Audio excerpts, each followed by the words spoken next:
Hello दोस्तों, स्वागत है आपका अपने चैनल एग्जाम जोन पे। तो फिर से मैं हाजिर हूँ 12 दिसंबर 2020 के इंपॉर्टेंट इवेंट्स के साथ।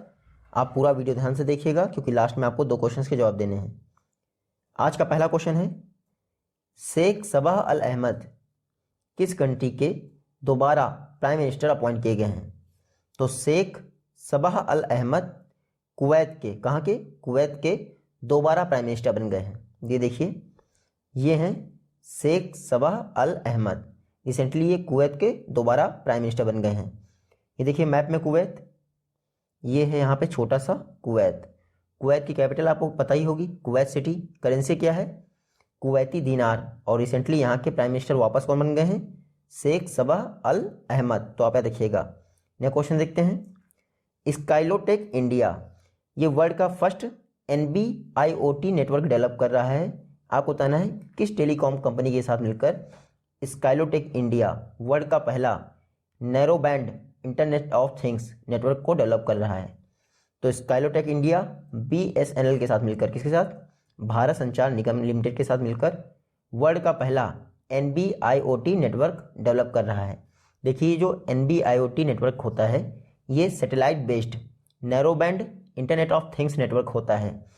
इस नेटवर्क की खास बात यह है कि ये विश्व का पहला सैटेलाइट बेस्ड NB-IoT नेटवर्क है और ये इंडिया और इंडिया के मेनलैंड के आसपास यानी कि समुद्रों में भी अपनी कवरेज प्रदान करेगा। तो आप देखिएगा, वर्ल्ड का फर्स्ट NB-IoT नेटवर्क BSNL और स्काइलोटेक इंडिया दोनों साथ में मिलकर लॉन्च करने जा रहे हैं। स्काइलोटेक इंडिया की बात करें तो बेंगलुरु बेस्ड एक स्टार्टअप फर्म है। CEO एंड को फाउंडर कौन है?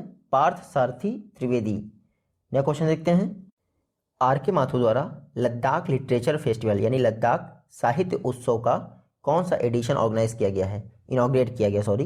रिसेंटली RK माथुर ने लद्दाख लिटरेचर फेस्टिवल का सेकेंड एडिशन, कौन सा? दूसरा एडिशन अनाउंस कर दिया है, इनॉग्रेट किया है।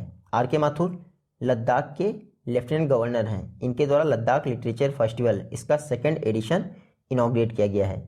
मैप में देखते हैं लद्दाख, ये लद्दाख यूनियन टेरिटरी हो गया है।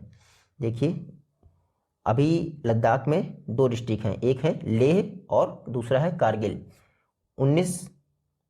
2019 में 31 अगस्त को लद्दाख और जम्मू कश्मीर 2 यूटीज का निर्माण हुआ था। अब देखिएगा, रिसेंटली लद्दाख में 3 दिनों तक चलने वाला लद्दाख लिटरेचर फेस्टिवल इसका सेकेंड एडिशन इनॉग्रेट किया गया है। RK माथुर जो कि लद्दाख के लेफ्टिनेंट गवर्नर हैं। नया क्वेश्चन है, 50 Asian celebrities in the world list में किस भारतीय सेलिब्रिटी को शामिल किया गया है? तो 50 Asian celebrities in the world list में शामिल किया गया है सोनू सूद को। ये देखिए, ये हैं सोनू सूद। इनको क्यों शामिल किया गया है?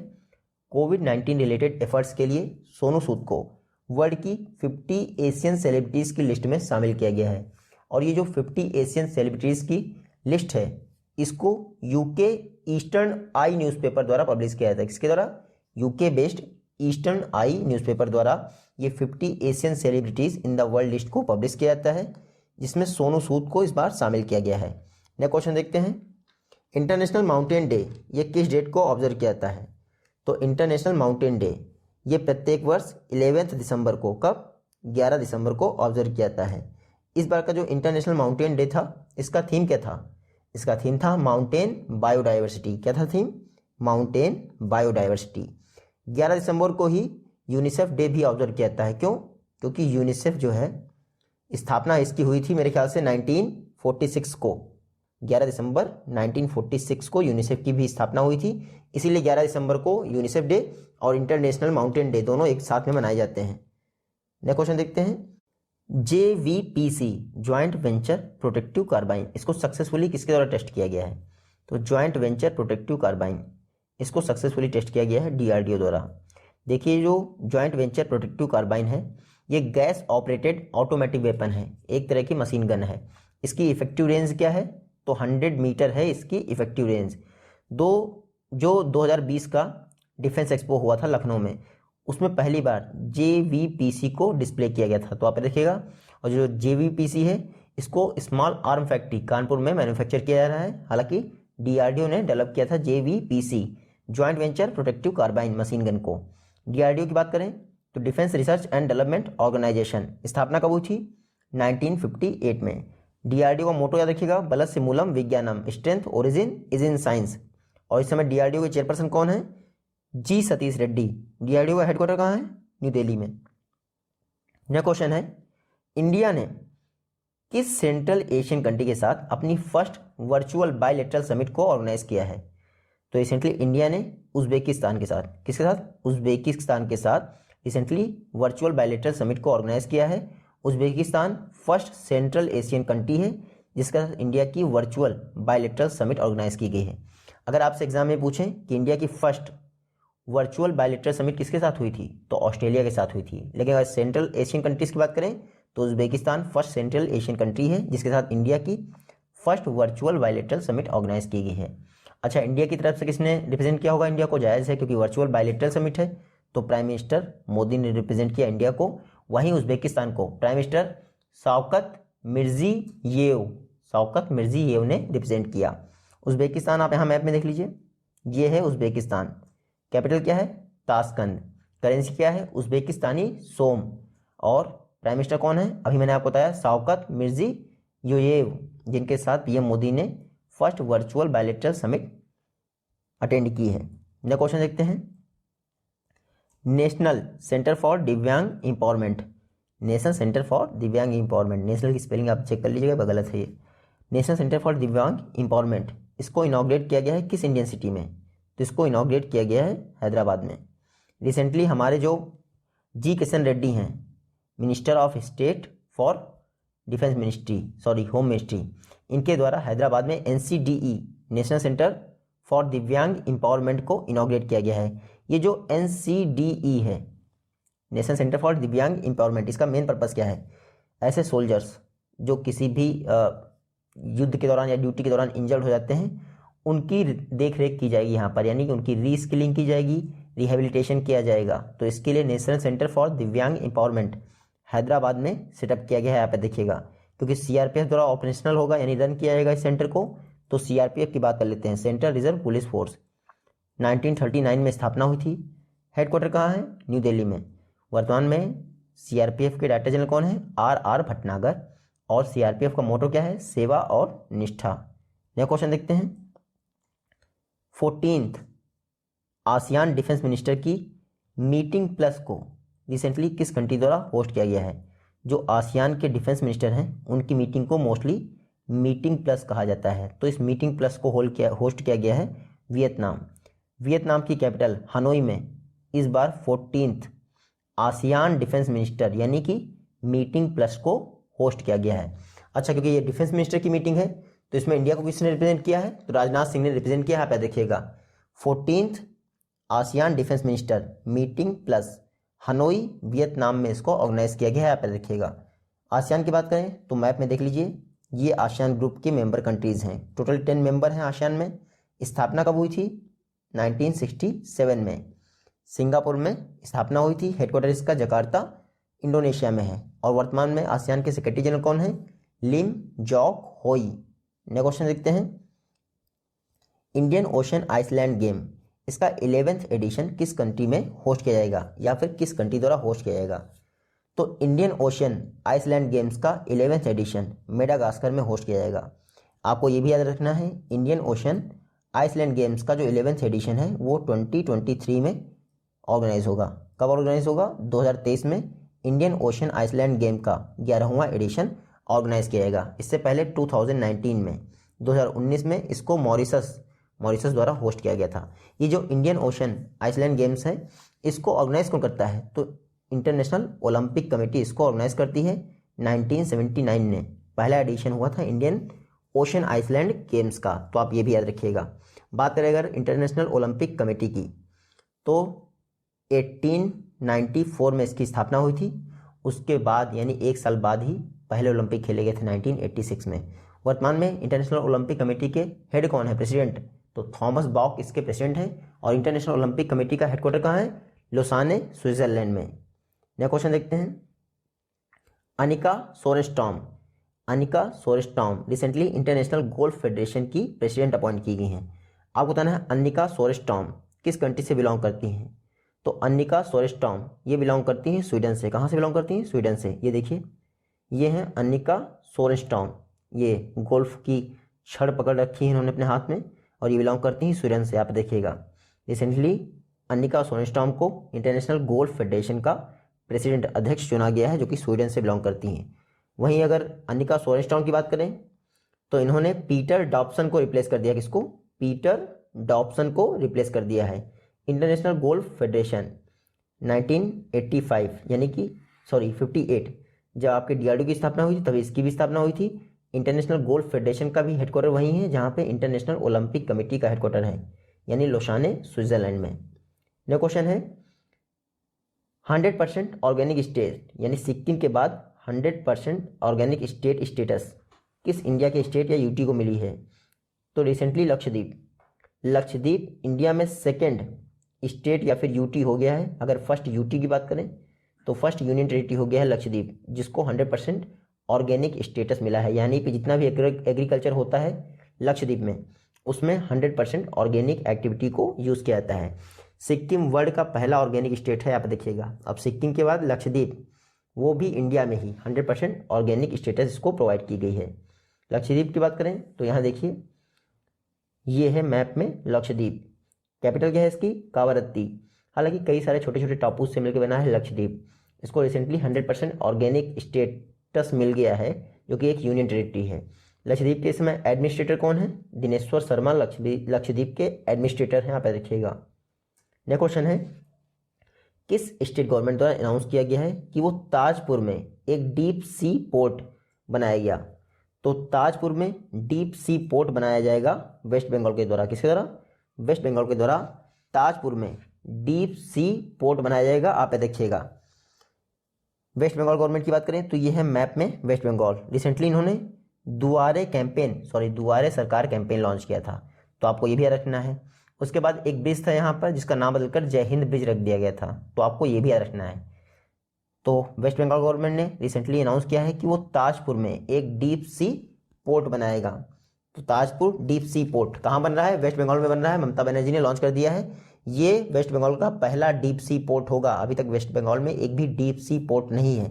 टोटल कॉस्ट कितनी आएगी? 15,000 करोड़ की कॉस्ट आएगी। वेस्ट बंगाल की CM कौन है? ममता बनर्जी। गवर्नर कौन है?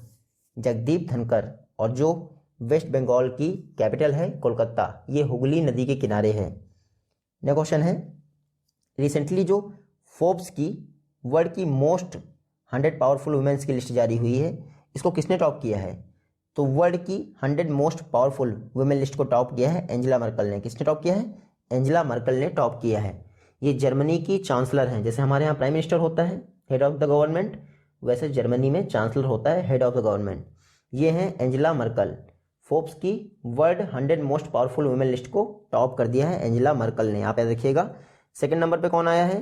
तो सेकंड नंबर पे आई हैं क्रिस्टीना लगार्डे, जो कि यूरोपियन सेंट्रल बैंक की प्रेसिडेंट हैं। वहीं कमला हैरिस आई हैं इस लिस्ट में थर्ड नंबर पे।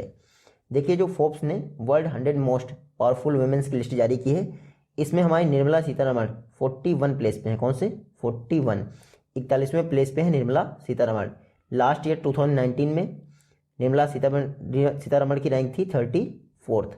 इस बार जो है थोड़ा डाउनग्रेड हो गई है और 41 है। यहाँ पे देखिएगा निर्मला सीतारमण की rank world 100 most powerful women's list में 41 है।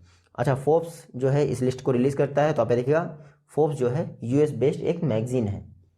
नेक्स्ट क्वेश्चन है रमेश पोखरियाल निशंक, इनके द्वारा एक बुक लिखी है पायनियर ऑफ ह्यूमैनिटी। ये बुक आपको बतानी है किसकी लाइफ पर आधारित है? तो पायनियर ऑफ ह्यूमैनिटी ये बुक आधारित है महर्षि अरविंद की लाइफ पर आधारित है। Pioneer of humanity book recently Ramesh Pokhriyal Nishank द्वारा ये पायनियर ऑफ ह्यूमैनिटी बुक हमारे राष्ट्रपति रामनाथ कोविंद जी को समर्पित की गई है। अगर हिंदी में इसका ट्रांसलेशन किया जाएगा तो हिंदी में इस बुक को लॉन्च किया गया है मानवता के प्रणेता महर्षि अरविंद। इस बुक के नाम से इसको हिंदी में लॉन्च किया गया है। क्या नाम है हिंदी में? मानवता के प्रणेता महर्षि अरविंद। इस बुक को किसने लिखा है? रमेश पोखरियाल निशंक ने। नेक्स्ट क्वेश्चन है फिक्की इंडिया स्पोर्ट अवार्ड 2020, इसमें फर्स्ट प्लेस किसने प्राप्त किया है? तो फिक्की इंडिया स्पोर्ट अवार्ड 2020 में फर्स्ट प्लेस प्राप्त किया है बजरंग पुनिया ने।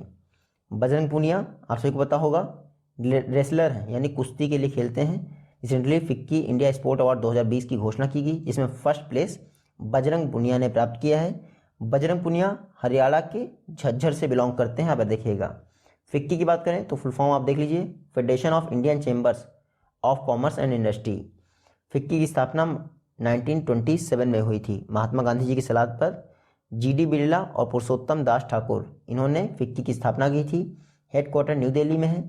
रिसेंटली अगले 1 वर्ष के लिए फिक्की के प्रेसिडेंट कौन अपॉइंट हुए हैं? उदय शंकर। इन्होंने संगीता रेड्डी को रिप्लेस कर दिया है। तो फिक्की इंडिया स्पोर्ट अवार्ड इस बार बजरंग पुनिया ने जीता है। नेक्स्ट क्वेश्चन है, डीडीसीए क्रिकेट एडवाइजरी कमेटी के नए प्रेसिडेंट कौन अपॉइंट हो गए हैं? तो दिल्ली डिस्ट्रिक्ट क्रिकेट एसोसिएशन, इसकी क्रिकेट एडवाइजरी कमेटी, इसके नए प्रेसिडेंट अपॉइंट हुए हैं अतुल वाशान। यहाँ देख लीजिए अतुल वाशान, ये दिल्ली डिस्ट्रिक्ट क्रिकेट एसोसिएशन की एडवाइजरी कमेटी के नए प्रेसिडेंट अपॉइंट हुए हैं। वहीं अगर डीडीसीए का नया प्रेसिडेंट आपसे पूछ लिया जाए कौन अपॉइंट हुआ है, तो रोशन जेटली कुछ समय पहले ही दिल्ली डिस्ट्रिक्ट क्रिकेट एसोसिएशन के नए प्रेसिडेंट अपॉइंट हुए हैं। हालांकि Delhi district cricket association cricket advisory committee के नए प्रेसिडेंट कौन अपॉइंट हुए हैं? अतुल वाशान, आपको याद रखना है। नेक्स्ट क्वेश्चन देखते हैं, किस कंट्री द्वारा इंडिया के साथ मिलकर एक स्पेशल टास्क फोर्स बनाई गई है ताकि इन्वेस्टमेंट को बूस्ट किया जा सके? तो रिसेंटली इंडिया और कतर के बीच में मिलकर, किसके साथ? इंडिया ने कतर के साथ मिलकर एक स्पेशल टास्क फोर्स बनाई है टू बूस्ट इन्वेस्टमेंट, यानी निवेश को बढ़ावा देने के लिए इंडिया और कतर ने कोलैबोरेशन किया है और एक स्पेशल टास्क फोर्स बनाई है, आपको याद रखना है। कतर की बात करें तो आप यहाँ देख लीजिए मैप में, ये है कतर, दोहा। कतर में ही 2022 के फीफा वर्ल्ड कप को ऑर्गेनाइज किया जा रहा है। रिसेंटली इंडिया ने इन्वेस्टमेंट को प्रमोट करने के लिए कतर के साथ मिलकर एक स्पेशल टास्क फोर्स बनाई है। कतर की कैपिटल क्या है? आपको सभी को पता है, दोहा। करेंसी क्या है? कतरी रियाल। और प्राइम मिनिस्टर कौन है कतर के? खालिद बिन खलीफा। नेक्स्ट क्वेश्चन देखते हैं, इंडिया में यूपीआई बेस्ड ट्रांजैक्शन सबसे अधिक किस पेमेंट ऐप द्वारा किए गए हैं? यानी कि इंडिया में लार्जेस्ट यूपीआई बेस्ड ट्रांजैक्शन करवाने वाला मोबाइल ऐप कौन है? तो गूगल पे। गूगल पे इंडिया में लार्जेस्ट यूपीआई बेस्ड ट्रांजैक्शन करवाने वाला पेमेंट ऐप है। यूपीआई का फुल फॉर्म क्या होता है? Unified payment interface. आपने भीम यूज़ किया होगा, मोबाइल नंबर और यूपीआई एड्रेस की वजह से उसमें पैसा ट्रांसफर होता है, आप देखिएगा। तो गूगल पे, इन्होंने इंडिया में मैक्सिमम यूपीआई ट्रांजेक्शन किए हैं 1 वर्ष में। तो आप देखिएगा गूगल पे ने टॉप किया है यूपीआई ट्रांजेक्शन में इंडिया में। गूगल पे की बात करें तो जब गूगल पे लॉन्च हुआ था 2015 में, तब इसका नाम था एंड्रॉयड पे। बाद में 2018 में इसका नाम बदल कर दिया गया गूगल पे। आज का लास्ट क्वेश्चन है, रिसेंटली किस स्टेट गवर्नमेंट द्वारा कोविड-19 testing centre detection app develop किया गया है? तो कोविड-19 टेस्टिंग सेंटर डिटेक्शन ऐप ये डेवलप किया गया है यूपी गवर्नमेंट के द्वारा। किसके द्वारा? यूपी गवर्नमेंट के द्वारा। ये देखिए मैप में, यूपी गवर्नमेंट ने कोविड-19 सेंटर डिटेक्शन ऐप डेवलप किया है। इसमें क्या होगा? देखिए पहली बात तो इस ऐप का नाम है मेरा कोविड केंद्र। क्या नाम है? मेरा कोविड केंद्र। ये है मोबाइल ऐप जिसको यूपी गवर्नमेंट ने डेवलप किया है। आपके आसपास जो भी सबसे निकट लोकेशन यानी 5 किलोमीटर रेंज में कोविड-19 टेस्टिंग सेंटर होगा, उसके विषय में आपको जानकारी प्रोवाइड करेगा मेरा कोविड केंद्र ऐप, जिसको यूपी गवर्नमेंट ने लॉन्च किया है। और ये एक कोविड-19 टेस्टिंग सेंटर डिटेक्शन ऐप है। यूपी की बात करें तो ये है मैप में यूपी।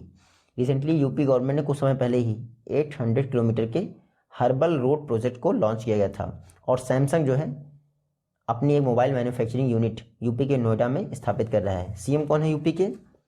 योगी आदित्यनाथ। गवर्नर कौन है? आनंदीबेन पटेल। इंडिया की first female chief minister Sucheta Kripalani UP में ही नहीं थी। इंडिया की first female governor Sarojini Naidu, वो भी यूपी में ही नहीं थी। और यूपी की कैपिटल का नाम क्या है? लखनऊ, जो कि गोमती नदी के किनारे है। ये हैं आज की वीडियो से क्वेश्चन। आई होप कि आप इन दोनों का जवाब दे पाएंगे। जल्दी ही मिलते हैं आपसे नेक्स्ट वीडियो में। तब तक के लिए टेक केयर, गुड बाय।